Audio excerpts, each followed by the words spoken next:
மாட்டுக்கறி சாப்பிடுவாங்களாம். ஆனா மாட்டோட சிறுநீரை விஞ்ஞானபூர்வமாக அது பாடம் படுத்தப்பட்டு விஞ்ஞானபூர்வமாக ஆராய்ச்சிக்கு உட்பட்டு அது மருந்தாக எடுத்துக்கொள்ளணும்னு உடனே அரசியல் கட்சிகள்லாம் தமிழ்நாட்டில் எதிர்ப்பு தெரிவிப்பார்கள். நான் கேட்கிறேன், சங்க இலக்கியத்தில் கூட மாட்டுச்சாணம் பூசப்பட்ட நாம் முற்றங்களை நாம் பார்த்திருக்கிறோம். மார்கழியில் மாட்டுச்சாணத்தில் தான் நாம பூசணி பூவை வைத்து நாம் அலங்கரிக்கிறோம். ஆக மாட்டுச்சாணத்தை நீங்கள் பூசும் பொழுது அந்த மாட்டின் அமிர்த நீர் என்று அதற்கு பெயர்.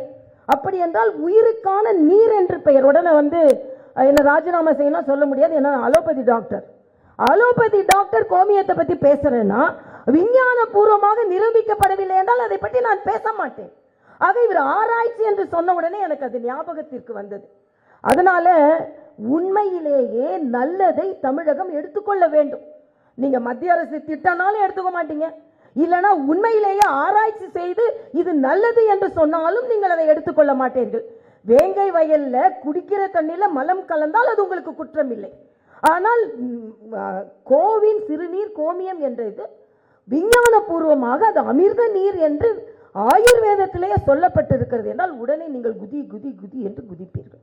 அதனால் இன்று தமிழகத்தில் ரயில்வே திட்டங்களாக இருக்கட்டும், ஹீட் டிரான்ஸ்மிட்டர்ஸாக இருக்கட்டும், என் கோமியம் போன்றவர்களாக இருக்கட்டும், இன்னும் ஆராய்ச்சிகள் செய்து அது நிரூபிக்கப்பட வேண்டும். ஏனென்றால் சயின்ஸுக்கு ஆராய்ச்சி ரொம்ப முக்கியம். அந்த ஆராய்ச்சியினால் சில நேரங்களில் அதாவது என் உணவு என் உரிமைன்னு சொல்லுவாங்க, ஆனால் அதே நேரத்தில் என் மருந்து என் உரிமை என்று சொன்னால் உடனே அதை ஏற்றுக்கொள்ள மாட்டேன். நான் குடிப்பது என் உரிமை. அதாவது இவங்களுக்கு கோமியம் குடிக்கிறதுல பிரச்சனை இல்லை, டாஸ்மாக் குடிக்கிறது குறைஞ்சி போயிடுமோன்னு ஒரு பயம் வேற வந்திருக்கும். அதனால இதை குடிச்சிட்டு அதை குடிக்காம விட்டாங்கன்னா எல்லாம் சரியாயிடுச்சுன்னா என்ன பண்றதுன்னு. அதனால இன்றைய காலகட்டத்தில் நல்ல புத்தகங்கள் வெளிவர வேண்டும். சகோதரர் குப்பன் போன்றவர்கள் இன்னும் அதிகமாக எழுத வேண்டும்.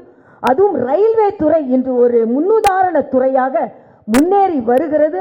அன்னைக்கு கூட்ஸ் மாதிரி போய்கொண்டிருந்த துறையெல்லாம் இன்று புல்லட் ட்ரெயின் வேகத்தில் மரியாதைக்குரிய மோடி அவர்கள் தலைமையில் வேகமாக ஓடிக்கொண்டிருக்கிறது. அதை மக்கள் நாடிக்கொண்டிருக்கிறார்கள் என்று சொல்லி நல்ல புத்தகத்தை வெளியிட்ட ஒரு மகிழ்வோடு, படிக்க முடியவில்லை என்றாலும் பார்த்த புத்தகத்தை வெளியிட்ட ஒரு மகிழ்வோடு நான் இங்கே இருந்து உங்களிடம் விடைபெறுகிறேன். நன்றி, வணக்கம். இந்த நிகழ்ச்சிக்கு வந்திருந்த உங்கள் அனைவருக்கும் எனது வணக்கத்தை நான் தெரிவித்துக் கொள்கிறேன்.